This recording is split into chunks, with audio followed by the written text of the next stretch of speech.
அல்ஹம்துலில்லாஹ் அஷ்ஹது அல்லா இலாஹா இல்லல்லாஹ் வஹதஹு லா ஷரீக்க லஹு. அல்லாஹ்வோட மாபெரும் கிருபையால நம்ம வணக்கத்துக்குரியவர் அல்லாஹ் மட்டும்தான் அப்படின்னு நம்ம நம்பிக்கை கொண்டு இருக்கோம். இது அல்லாஹ் நம்ம மேல் புரிஞ்ச மாபெரும் அருள் கொடையா இருக்கு. இப்படிப்பட்ட அருள் கொடைக்கு அல்லாஹ்க்கு நம்ம அதிகமா இன்ஷால்லா நன்றி செலுத்திப்போம். இப்ப நம்ம இன்ஷால்லா இன்னைக்கு நம்ம பார்க்க போற தலைப்பும் ஒரு டைப்பான அருள் கொடை தான். தலைப்பு என்னன்னா நேரம். நேரம் அல்லாஹ் நம்மளுக்கு கொடுத்திருக்கிற மாபெரும் அருள் கொடை. நேரம்னா அதை எப்படி பார்க்கலாம், காலம், வாய்ப்பு அப்படின்னு. இப்ப இந்த வாய்ப்பு நம்மளுக்கு கொடுத்திருக்கிறதே நம்ம ஆன்மாவை மீட்டுக்கிறதுக்கு உள்ள கடைசி வாய்ப்பு, ஃபைனல் சான்ஸ். இதுக்கப்புறம் வேற சான்ஸ் எல்லாம் கிடையாது. எக்ஸாம்ல ஏப்ரல் மாசத்துல ஃபெயில் ஆயிட்டா ஒரு 3 மாசம் கழிச்சு இன்னொன்னு ரீ எக்ஸாம் வரும், அதுல பாஸ் பண்ணிக்கலாம்னு சொல்லிட்டு மற்றதுக்கெல்லாம் வாய்ப்பு இருக்கும். ஒரு வேலையில நம்ம கிடைக்கலன்னா அடுத்தது ஒரு 3 மாசம் கழிச்சு இன்னொரு வாய்ப்பு இருக்கும், அதுல நீங்க வேலை அடைஞ்சிக்கலாம் அப்படின்னு சொல்லிட்டு மற்றதுக்கெல்லாம் வாய்ப்பு இருக்கு. ஆனா இந்த இது அல்லாஹ் நம்மளுக்கு கொடுத்திருக்கிறது கடைசி வாய்ப்பு. அந்த நேரம் ஒவ்வொரு ஆளுக்கும் முன்னரே நிர்ணயிக்கப்பட்ட நேர தவணைக்காக அல்லாஹ் அனுப்பிச்சிருக்காங்க. நம்ம எப்படி டேட் ஆஃப் பர்த், நம்ம ஒவ்வொரு ஆளுக்கும் நம்ம பிறந்த தேதின்னு எப்படி நம்ம ஒவ்வொரு ஆளும் ஒவ்வொரு தேதியும் ஒரு நேரத்தையும் சொல்றோமோ, அதே மாதிரி டைம் ஆஃப் டெத்து அல்லாஹ்கிட்ட இருக்கு. அதுல ஒவ்வொரு அந்த நேரத்திலிருந்து ஒரு நொடி முந்தாது ஒரு நொடி பிந்தாது அப்படின்னு சொல்லிட்டு அல்லாஹ் குரான்ல பல வசனத்துல சொல்லியிருக்காங்க. அந்த இடைப்பட்ட நேரத்துல நம்மளுக்கு கொடுத்துருக்கிற அந்த வாய்ப்பை நம்ம எப்படி பயன்படுத்திக்கிறோம் அப்படின்னு உள்ளதுதான் நம்மளுக்கு இன்னைக்கு பார்க்க போற நம்ம ஜும்மா. இது அந்த நேரம் அல்லாஹ் நம்மளுக்கு கொடுத்திருக்கிற மாபெரும் அற்புதம். அந்த காலமும் சரி, இப்போ ஒவ்வொரு நிமிஷமும் சரி, இது அல்லாஹ் நம்மளுக்காக கொடுத்திருக்கிறது. ஏன்னா நேரம் எல்லாருக்கும் சமம். ஒரு நாளைக்கு 24 மணி நேரம்னு உள்ளது.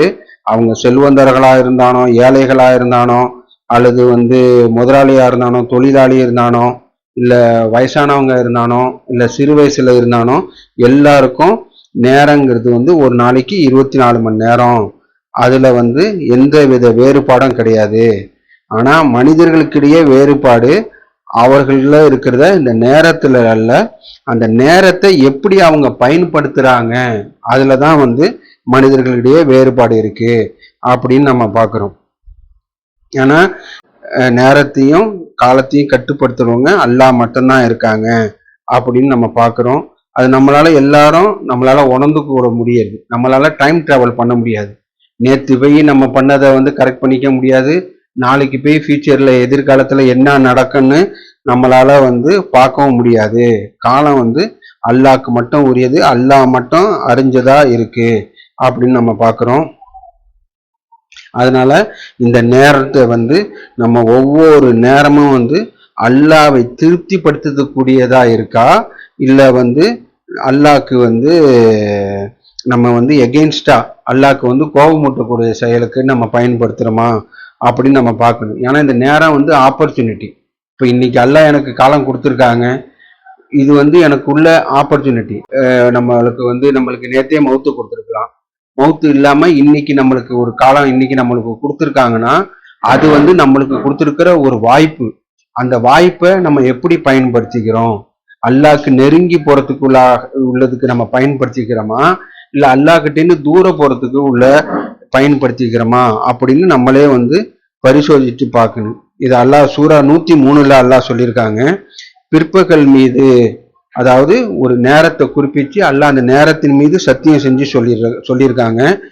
மானிடனவன் நஷ்டம் அடைந்து விட்டான் அப்படின்னு. இந்த மாதிரி நம்ம நன்னறியாளர்கள் உள்ள சூறால நம்ம பார்க்கும்போது நன்னறியாளர்கள் வெற்றி பெற்று விட்டனர்னு சொல்லிட்டு அல்லாஹ் ஃபர்ஸ்டே ரிசல்ட் சொல்லிடுவாங்க. ரிசல்ட் சொல்லிட்டு அந்த நன்னறியாளர்களோட தன்மையா சொல்லுவாங்க. அதே மாதிரி இந்த வசனத்துல அல்லாஹ் சொல்லும் போது மானிடனானவன் நஷ்டம் அடைந்து விட்டான் அப்படின்னு சொல்லிட்டு யாரை தவிர அப்படின்னு சொல்லியிருக்காங்க. யாரை தவிரனா நம்பிக்கை கொண்டு நன்னறியானதொரு வாழ்வு நடத்தி சத்தியத்தை ஆதரிக்குமாறு ஒருவர் தூண்டி கொண்டு உறுதிப்பாட்டுடன் இருக்குமாறு ஒருவரை தூண்டி கொண்டு இருப்பவர்களை தவிர. இந்த மாதிரி இருக்கிறவங்க மட்டும்தான் தப்பிச்சாங்க, மற்றவங்களுக்கு அந்த காலம் வந்து காலத்தின் மீது சத்தியம் சொல்லிட்டு அவங்க வந்து நஷ்டம் அடைஞ்சிட்டாங்க அப்படின்னு சொல்லியிருக்காங்க. அந்த நஷ்டம் வந்து நம்மளுக்கு வராம இருக்கிறதுக்கு நம்ம என்ன பண்ணணும்னா, நம்பிக்கை கொண்டு நன்னறியான ஒரு வாழ்வு நடத்தி சத்தியத்தை ஆதரிக்குமாறு ஒருத்தவங்களை என்கரேஜ் பண்ணணும். அதுதான் அல்லாஹ் வந்து நீங்க நம்பிக்கையாளர்களுக்கு கூட இருக்க உங்களை நிர்பந்திச்சிங்க அப்படின்னு சொல்லியிருக்காங்க. அந்த சூழ்நிலை அமைச்சிக்கணும். நான் எல்லா நேரத்துலையும் நான் வந்து சரியா இருக்க முடியாது. அப்போ என்னோட சூழ்நிலையை நான் அப்படி அமைச்சுக்கிட்டேன்னா, நான் தப்பு செய்யும் போது ஒருத்தவங்க நினைவூட்டுவாங்க, குரானுக்கு எகெயின்ஸ்டா செய்யற, நீ கரெக்ட் பண்ணிக்கோ அப்படின்னு. இதை தான் அல்லாஹ் வந்து நம்பிக்கையாளர்களுக்கு நிர்பந்திச்சிங்கன்னு சொல்லியிருக்காங்க. உங்க வாழ்க்கை துணைகளை தேர்ந்தெடுக்கும் போது நம்பிக்கையாளர்களை கல்யாணம் பண்ணுங்க அப்படின்னு சொல்லியிருக்காங்க. இந்த மாதிரி உள்ளது நம்ம ஒரு கனெக்டா இருக்கிறதுக்கு ஒருத்தவங்க தூண்டிக்கினே என்னன்னா சத்தியத்தை ஆதரிக்குமாறு, அதுக்கப்புறம் உறுதிப்பாட்டுடன் இருக்குமாறு ஒருத்தவங்கள தூண்டிக்கிறது அப்படின்னு சொல்லிட்டு சொல்லியிருக்காங்க. இப்படி இருக்கிறவர்களை தவிர தான் அவங்க நஷ்டம் அடைஞ்சிருவாங்க அப்படின்னு சொல்லிட்டு அல்லாஹ் வந்து ஒரு காலத்தை பத்தி சொல்லியிருக்காங்க. இந்த காலத்தை பத்தி அல்லாஹ் சொல்லும் போது அது வந்து இந்த காலம் கடந்துருச்சுன்னா அதை நம்ம திரும்பி பெற முடியாது அப்படின்னு சொல்லிட்டு நம்மள எல்லாரும் நம்ம உணரக்கூடியதுதான். நேற்று நடந்து போயிடுச்சுன்னா அது வந்து நம்ம அந்த நேரத்தை நம்ம திருப்பி எடுக்க முடியாது. ஆனா பணத்தை திருப்பி எடுக்கலாம், ஆரோக்கியத்தை திருப்பி எடுக்கலாம், சொத்தை திரும்பி எடுக்கலாம். ஆனா வாழ்க்கையில ஒரு நிமிடம் நம்மளுக்கு போயிடுச்சுன்னா அதை திரும்பி வராது அப்படின்னு நம்ம பாக்குறோம். அதுக்கப்புறம் ஒவ்வொரு நேரமும் வந்து ஒவ்வொரு விஷயமும் வந்து பதிவு செய்யப்படுகின்றது அப்படின்னு சொல்லிட்டு நம்ம பாக்குறோம். அதனால வந்து இந்த நம்ம நேரத்தை வந்து நம்ம வந்து வீணடிக்க கூடாது அப்படின்னு நம்ம பாக்குறோம்.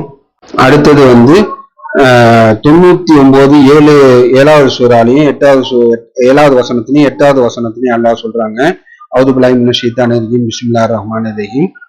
எவரேனும் அணுவளவு நல்லது செஞ்சாலும் அதை காண்பாங்க, எவரேனும் அணுவளவு தீமை செஞ்சாலும் அதை காண்பாங்க. அதனால ஒவ்வொரு நேரத்துல நம்ம செய்யற செயல் வந்து கவுண்டரு. நம்ம இன்னைக்கு நம்ம அல்லாஹ் நம்மளுக்கு இந்த 10 நிமிஷம் கொடுத்துருக்காங்கன்னா அதை நம்ம எப்படி செலவு பண்றோம்? அல்லாஹ்க்கு பொருத்தமானதா செலவு பண்றோமா, அல்லாஹ்க்கு பிடிக்காததா செலவு பண்றோமா? அந்த நேரம் அல்லாஹ் நம்மளுக்கு அந்த கொடுத்த நேரத்து மூலியமா நம்ம அல்லாஹ் கிட்ட நெருங்கி போறதுக்கு அதை நம்ம பயன்படுத்தியிருக்கோமா, அதுல இருந்து விலகி போறதுக்கு நம்ம பயன்படுத்தியிருக்கோமா அப்படின்னு ஒன்னும் அல்லாஹ் வந்து அதை சொல்லும் போது ஒரு அணு அளவுன்னா சின்ன சின்ன விஷயம் கூட நம்ம கவுண்டடு. ஒரு சின்ன ஒரு புன்னகை, ஒரு அன்பான சொல்லு, ஒரு தர்மம், அதுக்கப்புறம் பிரார்த்தனை, அதுக்கப்புறம் வந்து ஈவன் அதை நம்ம மிஸ்யூஸ் பண்ணா, ஒரு அநீதியா அந்த நேரத்தை நம்ம நடத்தினா, ஒரு பொய் சொன்னா எல்லாமும் வந்து பதிவு செய்யப்படும். எதுவும் வந்து மறைஞ்சு போவாது, எதுவுமே வந்து டக்குன்னு காணா போவாது, எதுவுமே வந்து மறக்காது. நம்ம வேணா மறக்கலாம். நேற்று நான் ஒரு வார்த்தை நம்ம வந்து ஒரு நல்லதா சொல்லியிருக்கலாம் அல்லது கெட்டதா சொல்லியிருக்கலாம், அது வந்து இன்னைக்கு வந்து மற்றவங்க வேணா மறந்துருக்கலாம். ஆனா அல்லாஹ் வந்து எல்லாத்தையும் கவுண்டடு. அதை சொல்லும் போது சின்னதா ஒரு அணு அளவுன்னு கூட சொல்லியிருக்காங்க. ஒரு ஜஸ்ட் ஒருத்தவங்கள பார்த்து புன்னகை, ஒரு உடம்பு சரியில்லாதவங்கள பார்த்து சௌக்கியமா நல்லா இருக்காங்களா, குணமாயிடுன்னு ஒரு நல்ல வார்த்தை, ஒரு எக்ஸாமுக்கு போறவங்களுக்கு ஒரு மோட்டிவேஷனா நீ வெற்றி பெறுவாங்கன்னு சொல்லிவிட்டு அது ஒரு நல்ல ஒரு வார்த்தை, இது எல்லாமும் வந்து கவுண்டடு அப்படின்னு சொல்லிட்டு நம்ம பார்க்குறோம். ஏன்னா நம்பிக்கையாளர்கள் வந்து நேரத்தை வந்து பாதுகாக்கிறாங்க, வீணாக்கிட மாட்டாங்க. ஏன்னா நம்ம பணத்தை பாதுகாக்கிறோம், வீட்டை பாதுகாக்கிறோம், மற்ற விஷயத்தெல்லாம் நம்ம வந்து ஒரு பாதுகாக்கிறோம், ஹெல்த்தை மெயின்டைன் பண்றோம், பாதுகாத்து மெயின்டைன் பண்றோம். ஆனா நேரத்தை வந்து நம்பிக்கையாளர்கள் வந்து வீணடிக்க மாட்டாங்க, அவங்க வந்து பாதுகாப்பாங்க அப்படின்னு சொல்லிட்டு நம்ம பார்க்குறோம். அந்த நேரம் அல்லாவுக்காக செலவிடுற நேரம்னு சொல்லும் போது நம்ம இது நிறைய ஜும்மால நம்ம பேசியிருக்கோம். அல்லாவுக்காக மார்க்கம் ஆன்மீகம்னா வந்து எல்லாத்தையும் விட்டுட்டு நம்ம போறது தான். நம்ம வந்து ஓய்வு எடுத்துக்க கூடாது, வேலை பார்க்க கூடாது, குடும்பத்தோட இருக்கக்கூடாதுன்னெலாம் வந்து அல்லாஹ் எங்கேயுமே சொல்லல. இதுல எல்லாத்தையும் சேர்ந்து தான் அது ஆன்மீகம். இதுலதான் ஆன்மீகம் இருக்கு. நான் குடும்பத்தை விட்டுட்டு போய் நான் தனியா சன்னியாசியா போய் வாழ்றது ஆன்மீகம் இல்லை. வியாபாரத்தை விட்டுவிட்டு நான் வருமானத்துக்கே வழி இல்லாம நான் போய் இருக்கிறது ஒரு ஆன்மீகம் இல்லை அப்படின்னு சொல்லிட்டு நம்ம குரான்லேயே நம்ம புரிஞ்சுக்கிறோம். ஆன்மீகம் அதாவது ஆன்மீகம்னா அல்லாஹ் கிட்ட நெருங்கமா கொண்டு போறது வந்து நம்ம இந்த விஷயம்தான். அந்த விஷயத்திலையும் வேஸ்ட் ஆக்காம அல்லாஹ்வை நினைவு கூறுது.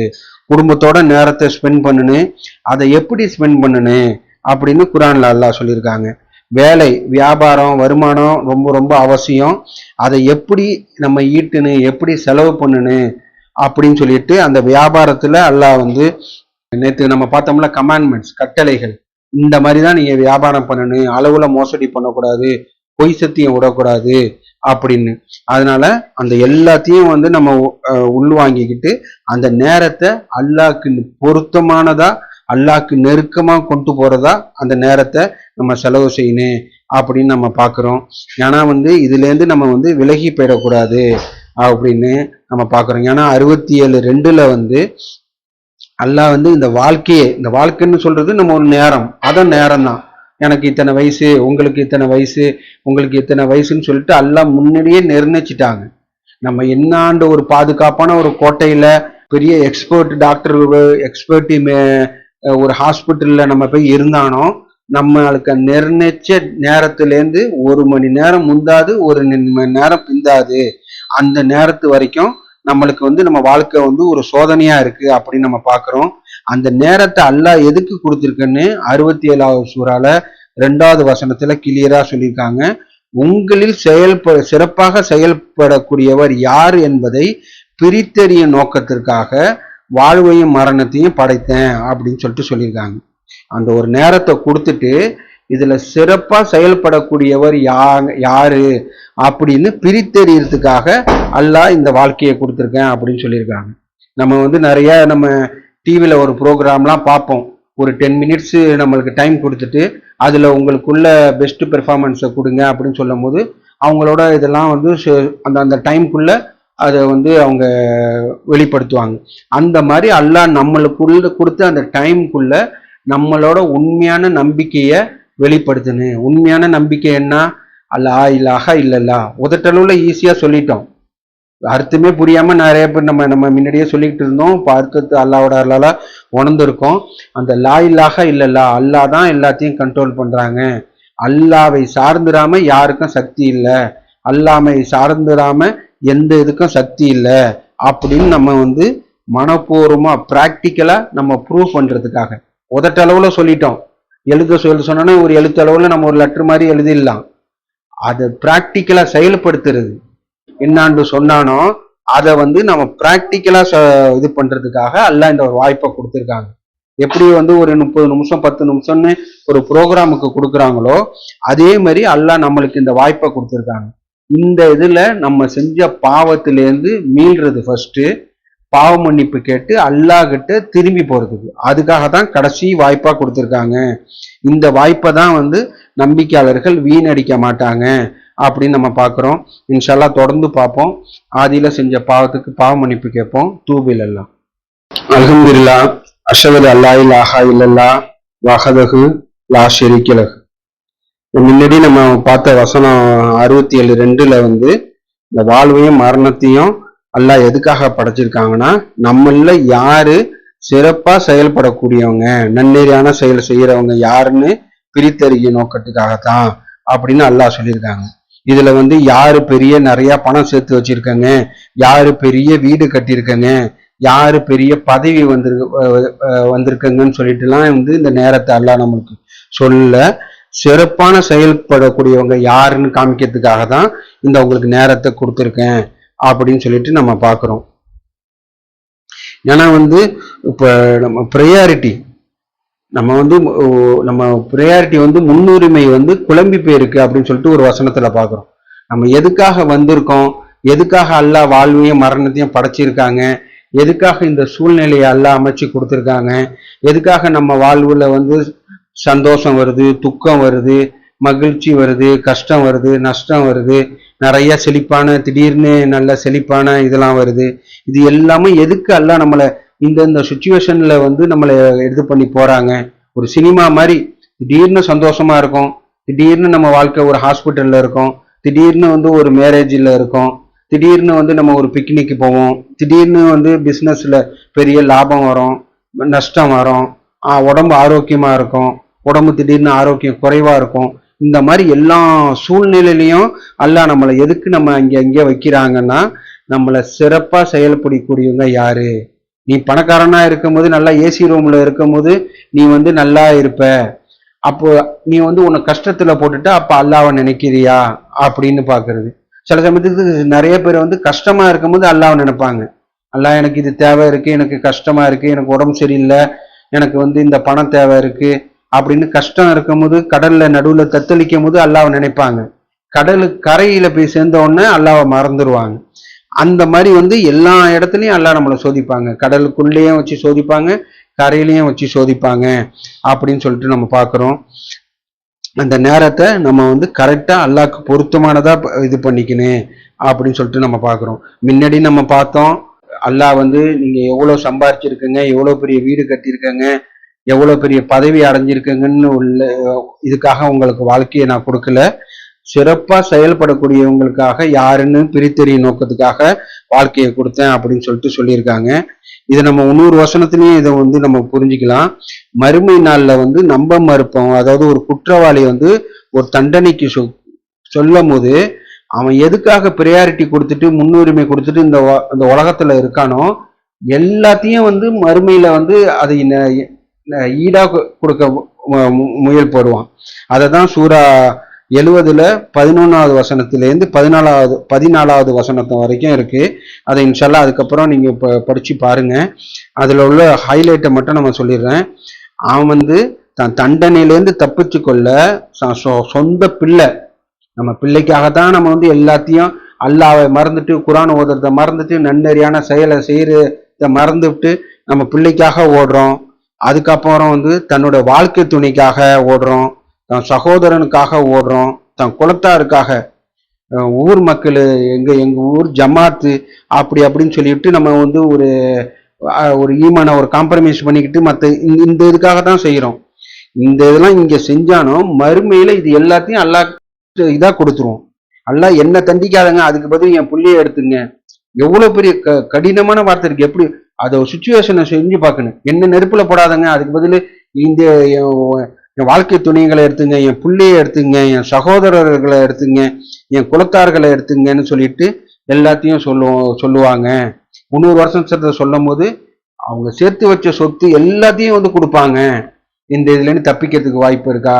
அப்பலேருந்து இந்த வசனத்திலேருந்து நம்ம என்ன ஆழ்ந்து சிந்திக்கும் போது என்ன பண்ணுதுன்னா, இதெல்லாம் வந்து முக்கியம் இல்லை, அதுக்குன்னு இதெல்லாம் அவாய்ட் பண்ணிக்கணும்னு சொல்ல வரல. இதுக்கெல்லாம் நம்ம ப்ரையாரிட்டியை முன்னுரிமையை இதுக்கு வச்சு கொடுத்துடக்கூடாது. பிள்ளைக்காகவும் வாழ்க்கை துணைகளுக்காகவும் கூட பிறந்தவங்களுக்காகவும் குலத்தார்களுக்காகவும் பணத்துக்காகவும் பதவிக்காகவும் நம்ம வந்து ஈமானை விட்டு கொடுத்துடக்கூடாது. நீங்க அங்கே உங்களுக்கு போறது வந்து ஈமான் தக்குவா நன்னெறியான செயல் தான் வந்து அல்லாஹ் கிட்ட போகுது. இப்ப அந்த நன்னெறியான செயலுக்கு பதில் இவ்வளோத்தையும் காம்ப்ரமைஸா கொடுக்குறேன்னு சொல்லிட்டு சொல்லுவாங்க. ஆனா அது வந்து ஏற்றுக்கொள்ளமானா படாது. டோட்டலா எவ்ரிதி எல்லாத்தையும் கொடுக்குறேன்னு சொல்லியிருக்காங்க. இங்க இந்த உலகத்துல அவங்க பிறந்ததுலேருந்து இறந்தது வரைக்கும் கொடுத்தது எல்லாத்தையும் சேர்த்து நஷ்டீடா எனக்கு எடுத்துங்க, என் பிள்ளைய எடுத்துங்க, என் வாழ்க்கை துணைகளை எடுத்துங்க, சகோதரர்களை எடுத்துங்க, என்னோட இது சொத்து எல்லாத்தையும் எடுத்துங்க அப்படின்னு சொன்னாலும் ஏற்றுக்கொள்ளப்படாது. அந்த செயலு தான் முக்கியம். அதனால அல்லாஹ் கொடுத்த நேரத்தை நம்ம இதுக்கு நம்ம ப்ரையாரிட்டி கொடுக்காம அல்லாவை திருப்திப்படுத்துக்கு ப்ரையாரிட்டி கொடுத்துட்டா இது எல்லாம் தானா வரும். அதுக்குன்னு இதெல்லாம் நம்ம பிள்ளையோ வாழ்க்கை துணைகளையோ இல்லை சகோதரர்களோ குலத்தார்களோ நம்ம வந்து ஒதுக்கி தள்ள போறது இல்லை. அந்த ப்ரையாரிட்டி இதுக்கு கொடுக்கணும். இதுக்கு கொடுத்துட்டா எல்லாமே நம்மளை தேடி வரும் அப்படின்னு அல்லாஹ் சொல்லியிருக்காங்க. அதனால வந்து இது ரொம்ப பெரிய வருத்தமான செயலா இருக்கு. நம்ம வந்து இந்த மாதிரி வந்து ஒரு தப்பான ஒரு ப்ரையாரிட்டியை வச்சுக்கிட்டு நம்ம வந்து ஒரு நேரத்தை வீணாக்கிடக்கூடாது. அது அந்த நேரத்துல சிறப்பா செயல்படக்கூடியவங்க யாருக்கு அப்படின்னு பிரித்தறிய நோக்கத்துக்காகத்தான் அல்லாஹ் வந்து அந்த கொடுத்துருக்காங்க, காலத்தை கொடுத்துருக்காங்க அப்படின்னு நம்ம பார்க்குறோம். அதுக்கப்புறம் 35 37 அவுதுபில்லாஹி மினஷ் ஷைத்தானிர் ரஜீம் பிஸ்மில்லாஹிர் ரஹ்மானிர் ரஹீம் இதை வந்து நரகத்துல உள்ளதை பத்தி சொல்றாங்க. அங்கே அவர் அலறுவார்கள், எங்கள் இரட்சகரே, இங்கிடமிருந்து எங்களை நீ வெளியேற்றினால் நாங்கள் செய்து கொண்டிருந்த காலத்துக்கு பதிலாக நன்னறியான காரியங்களை நாம் புரிவோம். கவனத்தில் எடுக்கக்கூடியவர்கள் தொடர்ந்து நினைவூட்டலுடன் ஒரு வாழ்க்கை முழுவதும் வாய்ப்பை உங்களுக்கு நான் தரவில்லையா அப்படின்னு சொல்லிட்டு அல்லாஹ் கேட்பாங்க. அதாவது எப்படின்னா, ஒரு குற்றவாளியா மரணிச்ச பிறகு அவங்க வந்து வாய்ப்பு அல்லாஹ் கிட்ட கேட்பாங்க, அல்லாஹ் எனக்கு கொஞ்ச நேரம் கொடுங்க அப்படின்னு. அந்த கொஞ்ச நேரம் வந்து எதுக்குன்னா, நான் வந்து என்னோட பாஸ்வேர்டு நான் லாக்கரை போட்டு நான் என்னோட எல்லா சொத்தையும் லாக்கருக்குள்ள வச்சுட்டேன்.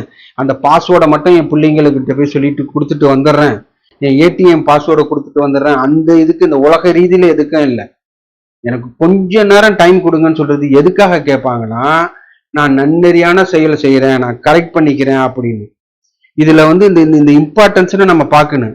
ஏன்னா நம்ம அதுக்காக தான் நம்ம வந்து ஓடிக்கிட்டு இருக்கோம்.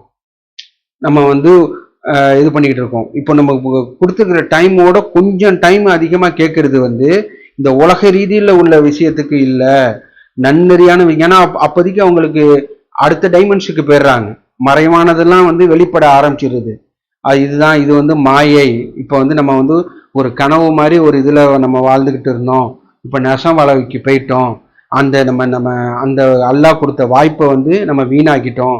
ஒரு கொஞ்ச நேரம் அல்லாஹ் நமக்கு கொடுத்துருந்தாங்கன்னா, நான் சேர்த்து வச்சிருந்ததை வந்து தர்மத்துக்கு தர்மம் கொடுத்து நன்னறியான காரியங்கள் செய்வேன் அப்படின்னு சொல்லுவாங்கன்னு சொல்லிட்டு அல்லாஹ் பல வசனங்களை சொல்லியிருக்காங்க.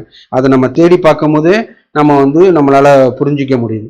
அத்தினி வசனம். இதுல இந்த வசனத்தை நம்ம எதுக்கு நம்ம இவ்வளவு டீப்பா சொல்லி நம்ம எக்ஸாம்பிள் சொல்லி சொல்றோன்னா, அது இம்பார்ட்டன்ஸ். நம்ம அதுக்கு தானே நம்ம வந்து இப்போ நம்ம இன்டைரக்டா இப்போ எனக்குள்ளேயே நான் கேள்வி கேட்டுக்கும் போது பதில்லாம் ஷாக்கிங்கா தான் இருக்கு.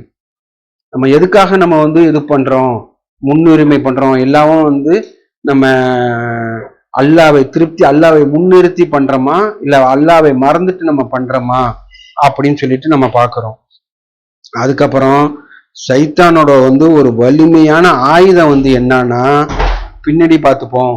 பிறகுன்னு உள்ள வார்த்தை தான் சைத்தானோட ஒரு பெரிய ஒரு ஆயுதமான வார்த்தையா இருக்கு.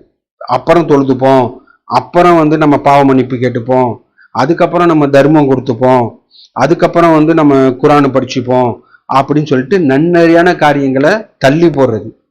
ஏன்னா அப்புறம்னு உள்ளது வந்து உத்தரவாதமே இல்லாது. எனக்கு நேரம் வந்து அல்லாஹ்க்குரியது. அல்லாஹ் நாடுறவங்களுக்கு அந்த நேரத்தை கொடுக்குறாங்க. நான் வந்து இப்போ நாளைக்கு நான் பாவ மன்னிப்பு கேட்டுக்கிறேன், நாளையிலேருந்து சில பேர்லாம் சொல்லுவாங்க, வர 1ஆம் தேதியிலேருந்து தொழுவ ஆரம்பிச்சிடுறேன், நியூ இயர்லேருந்து தொழுவ ஆரம்பிச்சிடுறேன், வர நோம்புல வர ரம்லான்லேருந்து நான் வந்து தொழுவ ஆரம்பிச்சிடுறேன்னு சொல்லிட்டு என்னவோ அது வரைக்கும் அவங்களுக்கு உத்தரவாதம் இருக்கிற மாதிரி ஒன்று நினச்சிக்கிட்டு இது பண்ணுறாங்க. அந்த பிறகுன்னு உள்ள வார்த்தை வந்து அது சைத்தானோட உள்ள உள்ள சைத்தான் யூஸ் பண்ணுற அந்த வார்த்தை. நம்ம அப்புறமா தொழுதுக்கலாம், இப்போ உனக்கு டயர்டாக இருக்கா, இப்போ நீ தூங்கிக்கோ, நாளையிலேருந்து நீ ஃபஜ்ர் தொழுதுக்கலாம் அப்படின்னு சொல்லிட்டு பிறகுன்னு உள்ள வார்த்தை தள்ளி போகிறது வந்து ஒரு சைத்தானோட வார்த்தை. நம்பிக்கையாளர்களை பற்றி அல்லாஹ் சொல்லும் போது ஓப்புடன் அவங்க வந்து தொழுகைக்காக எந்திரிப்பாங்க அப்படின்னு சொல்லிட்டு அல்லாஹ் சொல்லியிருக்காங்க. அதனால அப்புறம்னு சொல்லிட்டு நம்ம நன்னறியான செயலை வந்து தள்ளி போடக்கூடாது. இது இப்ப அல்லாஹ் நம்மளுக்கு கொடுத்துருக்குது. இன்னும் 1 மணி நேரத்துக்கு அப்புறம் என்ன நடக்க போகுதுன்னு தெரியாது.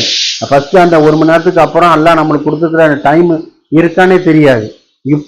இப்ப நான் செஞ்ச பாவத்துக்கு பாவ மன்னிப்பு கேட்கணும், இப்ப நான் நன்னறியான செயல் செய்யணும், இப்ப நான் தர்மம் செய்யணும், இப்ப நான் மற்றவங்களுக்கு ஒரு உதவி பண்ணணும், அல்லாஹ் சொன்ன நன்னறியானலாம் செய்யணும் அப்படின்னு சொல்லிட்டு இப்போலேருந்து நம்ம வந்து கரெக்ட் பண்ணிக்கணும், நம்ம டிலே பண்ணக்கூடாது அப்படின்னு நம்ம பார்க்குறோம்.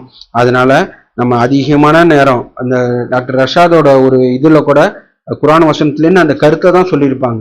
ஹூ இஸ் யுவர் காட், உங்க கடவுள் யாரு அப்படின்னு ஒரு தலைப்புல பேசிட்டு அதுல ஒரு விளக்கம் சொல்லியிருப்பாங்க. உங்களோட மைண்ட்ல அதிகமான நேரம் எது நீங்க நினைச்சுக்கிட்டு இருக்கீங்களோ அதுதான் கடவுள். இது ஷாக்கிங்கா இருக்கு, எப்படி கடவுளா இருக்க முடியும்னு. அதுக்குள்ள வசனத்தெல்லாம் எடுத்து பார்க்கும் போது அகந்திய தெய்வமா கொண்டவனா பாத்தியா, அதுக்கப்புறம் தான் சொத்த தெய்வமா கொண்டவனை பாத்தியா அப்படிலாம் வந்து இருக்கு. அதுனா எப்படின்னா வந்து நம்பிக்கையாளர்கள் அல்லாவை தான் அதிகமா நினைச்சுக்கிட்டு இருக்குன்னு. அந்த அல்லாவை நினைக்கிறதுக்கு பதில் என்னோட ஈகோ, நான் பெரிய ஆளு, நான் நிறைய படிச்சிருக்கேன், நான் நிறைய தெரிஞ்சிருக்கேன், அல்லது என்னோட பிஸ்னஸ் பணம், நம்ம வந்து பிஸ்னஸ் எப்படி ஆயிடுமோ அப்படி இப்படின்னு சொல்லிட்டு அந்த இதுலயோ நம்ம மைண்டை ஒவ்வொரு ஆளுக்கும் ஒவ்வொன்று இருக்கும். நம்ம மைண்டில் நம்மளுக்குள்ள நம்ம கேட்டு பார்க்கும்போது என்னோட மைண்டில் எது அதிகமான நேரம் ஆக்குபை பண்ணிட்டு இருக்கு. நம்ம போட்டு பார்க்கலாம். 24 மணி நேரத்துல நம்ம வந்து எதுக்காக நம்ம அதிகமான நேரம் ஸ்பெண்ட் பண்ணணும் அப்படின்னு நம்ம ஸ்பெண்ட் பண்ணோம்னா அதுக்குன்னு நம்ம முன்னாடி ஆரம்பத்தில் பேசின மாதிரி தான் விட்டுட்டு நம்ம வந்து அப்படியே முசலால உட்காந்துக்கிட்டு அப்படியே அதிகமான நேரம் நம்ம வந்து ஒரு 12 மணி நேரத்துக்கு மேல முசலாலேயே இருக்குன்னு அந்த மாதிரி உள்ள இல்லை. போன வாரம் நம்ம பார்த்தோம், ஒரு சாப்பிடும் போது அல்லாவை நினைக்கிறதுக்கு எமுட்டு ஆப்பர்ச்சுனிட்டி, வாய்ப்பு அல்லாஹ் கொடுத்துருக்காங்க. பிஸ்மில்லா சொல்லி சாப்பிடுங்க, இந்த இதுக்கு நன்றி, உணவுக்கு நன்றி செலுத்துங்க, மற்றவங்களுக்கு பகிர்ந்துட்டு சாப்பிடுங்க, வீண் விரயம் செய்யாதுங்க, பெரும்பீனி சாப்பிடாதங்க, அல்லாஹ் கொடுத்ததுக்கு நன்றி செலுத்துங்க அப்படின்னு சொல்லிட்டு நம்ம ஒரு அன்றாட நம்ம தேவைக்காக நம்ம சாப்பிட்றோம். அந்த சாப்பாட்டுல அல்லாவை எமுட்டு நினைவு கூறுறது இருக்கும். அதே மாதிரி நம்மளோட தேவைக்காக நம்ம வியாபாரம் பிஸ்னஸ் பண்றோம், அதுல அல்லாவை நினைவு கூறுறது. இப்போ நான் 8 மணி நேரம் 10 மணி நேரம் ஒரு நாளைக்கு நம்ம ஒரு வியாபாரத்துல அல்லது பிஸ்னஸ்ல இருக்கோம்னா அந்த 10 மணி நேரமும் அல்லாஹ் விட்டு நம்ம தூரமா போறது இல்லை, அல்லாஹ் கிட்ட நெருங்கி போறதுக்கு அந்த 10 மணி நேரமும் யூஸ் பண்ணிக்கணும். அந்த வியாபாரத்துல நான் நன்னெறியான முறையில நேர்மையா இருந்து அல்லாஹ் சொன்ன முறையில நம்ம வருமானத்தை ஏற்றி அல்லாஹ் சொன்ன முறையில நம்ம வருமானத்தை செலவு செய்யும் போது அந்த 10 மணி நேரமும் அல்லாஹ்க்குரிய நேரமா ஆயிடுது. அந்த மாதிரி நம்ம மைண்ட்ல அதிகமான நேரம் எது ஆக்குப்பை வாங்கியிருக்கோ அதுதான் உங்களோட அல்லாஹ் அப்படின்னு நம்ம பார்க்குறோம். அதனால டெய்லி நம்மளை நாமளே நினைவு கூர்ந்துக்குன்னு, நம்ம அதிகமான நேரம் நான் எதை நினைக்கிறேன், அல்லாஹ்க்காக நான் இருக்கேனா இல்லை மற்ற உலக வாழ்க்கைக்காக நான் இருக்கேனா அப்படின்னு சொல்லிட்டு நம்ம பார்க்குறோம். அதுக்கப்புறம் இந்த ஒரு வசனம் இருக்கு, உங்களே நீங்க செக் பண்ணிங்க, நீங்க நாளைக்கு நீங்க முற்படுத்தி வச்சிருக்கிறது என்னன்னுங்கிறத நீங்க பரிசீலிச்சு கொள்ளுங்க அப்படின்னு சொல்லிட்டு அல்லாஹ் சொல்லியிருக்காங்க. இது நம்ம நிறைய குரான் ஜும்மா பயான்லயும் பார்த்துருக்கோம். நாளைக்கு நம்ம எடுத்துட்டு போறது நன்னெறியான செயல் தான், அந்த நன்னெறியான செயலை நம்ம செஞ்சிருக்கோமா, அல்லாஹ் எனக்கு கொடுத்த வாழ்வாதாரத்திலேருந்து நான் தர்மம் கொடுத்துருக்கேனா, அல்லாஹ் எனக்கு கொடுத்த அறிவுலேருந்து நான் அதை மற்றவங்களுக்கு ஹெல்ப்பாக யூஸ் பண்ணியிருக்கேனா, அல்லாஹ் எனக்கு கொடுத்த ஆரோக்கியத்தில் நான் மற்றவங்களுக்கும் ஒரு பிரயோஜனமாக நான் பயன்படுத்தியிருக்கேனா அப்படின்னு சொல்லிட்டு நம்ம பார்க்குறோம். அதுக்கப்புறம் 63:10 அல்லாஹ் இதே தான் சொல்கிறாங்க. இந்த ஒரு மரணம் வர்றதுக்கு முன்னாடி அப்போது கேட்பாங்க, அல்லாஹ் ஒரு சிறிது ஒரு காலம் நீ மட்டும் என்னை தாமதப்படுத்தினா நான் தர்ம செய்வனாகவும் நன்னெறிய உடையவனாகவும் சேர்ந்து கொள்வேன் அப்படின்னு சொல்லிட்டு சொல்லுவாங்கன்னா 63:10 ஒரு மரணம் உங்களுக்கு மரணம் வந்துருச்சு அப்படின்னு சொல்லிட்டு ஒரு மலக்குமார்கள் இருக்கும்போது அவங்க இந்த அவகாசம் மட்டும்தான் கேட்பாங்க. ஒரு சின்ன ஒரு டைம், அந்த சின்ன டைம் எதுக்கு கேட்குறாங்கன்னா, நான் தர்மம் நான் தர்மம் செய்வனா ஆயிடுவேன், நன்னெறி செய்வேன் அப்படின்னு சொல்லிட்டு அதுக்கு தான் டைம் கேட்குறாங்க. இந்த டைமை நம்ம முன்னாடி கேட்ட மாதிரி நம்ம ஒரு நினைச்சு பார்த்துக்கணும். என்ன நினைச்சு பார்க்கறது இல்லை, அதுதான் உண்மை. நம்ம முன்னாடி அந்த டைம் தான் இப்போ இந்த இது இப்போ நம்ம மவுத்து டைம்ல நம்ம கொஞ்சம் டைம் கொடுங்கன்னு சொல்லிட்டு சொல்றோம்ல, அந்த கொஞ்சம் டைம் தான் நம்ம அல்லாஹ் நம்மளுக்கு இந்த கொடுத்த அல்லாஹ் கருணையாளரா இருக்கிறதுனால இவ்வளோ பெரிய நீண்ட ஆயுளை கொடுத்துருக்காங்க, இவ்வளோ பெரிய டைமை கொடுத்துருக்காங்க, இவ்வளோ பெரிய அவகாசத்தை கொடுத்துருக்காங்க. இப்போ சப்போஸ் நம்மலாம் இப்போ நம்ம டீச்சர்கிட்ட நம்ம கேட்போம், எக்ஸாம் முடிஞ்சிருச்சு, எக்ஸாம் டைம் முடிஞ்சிச்சுன்னா ஒரு 5 மினிட்ஸ் கொடுங்க, நான் இன்னும் கொஞ்சம் நான் கொஸ்டின் பாக்கி இருக்கு அதை எழுதிக்கிறேன்னு சொல்லும் போது சில பேர் ஒரு 2 நிமிஷம் கொடுப்பாங்க, சரி 2 நிமிஷம் எக்ஸ்ட்ரா டைம் தரேன் முடிச்சுக்கோ அப்படின்னு. அல்லாஹ் கருணையாளராக இருக்கனால நீண்ட ஆயுளை கொடுத்துருக்காங்க. ஆயுளை மட்டும் நம்மளுக்கு அந்த அவகாசத்தை மட்டும் கொடுக்கல, அந்த நேரத்தை மட்டும் கொடுக்கல, அதுல வழிகாட்டுதலையும் கொடுத்துருக்காங்க. இதை தான் பின்பற்று, இதுதான் ஆன்சர் புக்கு, இதை பார்த்து அப்படியே நீ செய், இதுல என்ன போட்டிருக்கோ அதை இதை அப்படி செய், இதுல என்ன இருக்கோ அதை செய், நீ கூட்டாத குறைக்காத, இதுல நீ அல்லாஹ் உன்னை 5 டைம் தான் தொழுவணும்னு போட்டிருக்கா, 5 டைம் தொழுவு, இந்த மாதிரி சொல்லியிருக்கா, அந்த மாதிரி செய். இது உன் வாழ்க்கையை விட்டு செய்யறது கிடையாது, உன் வாழ்க்கையை சாக்ரிஃபைஸ் பண்ணிவிட்டு நீ இது கிடையாது. உன் வாழ்க்கையே இப்படிதான் வாழ்றது. அல்லாஹ் குடும்பத்தோட வாழாதங்க இல்லை வாழ்க்கை துணையோட வாழாதங்கலாம் எங்கேயும் சொல்லலை. வாழ்க்கை துணையை விட்டுட்டு நீங்க பல வருடத்துக்கு நீங்க வெளியில போயிடுங்கலாம் மார்க்கத்துக்காக போயிடுங்கலாம் அல்லாஹ் சொல்லல. எல்லாத்தோட குடும்பத்தோட இருங்க, இப்படி வாழுங்கன்னு சொல்லியிருக்காங்க. அந்த அவகாசம் தான் இந்த அவகாசம். ஏன்னா இந்த அவகாசத்துக்கு அப்புறம் வேற அவகாசம் ஒருபோதும் கொடுக்க முடியாது அப்படின்னு சொல்லிட்டு அல்லாஹ் சொல்லியிருக்காங்க. அதனால இந்த கொஸ்டினை நம்ம அதிகமாக நம்ம கேட்டுட்டு, நான் இன்னைக்கு உள்ள நேரத்தை நான் அல்லாஹ்க்கு நெருங்கி போறதுக்கு நான் பயன்படுத்தினா, அல்லாஹ்கிட்ட தூரமா போறதுக்கு நான் பயன்படுத்தினா, இந்த நேரத்து மூலியமா என் ஆன்மா வளர்ச்சி கூடியிருக்கா இல்லை குறைஞ்சிருக்கா அப்படின்னு பார்த்து நம்ம கரெக்ட் பண்ணிக்கணும் அப்படின்னு சொல்லிட்டு நம்ம பார்க்குறோம்.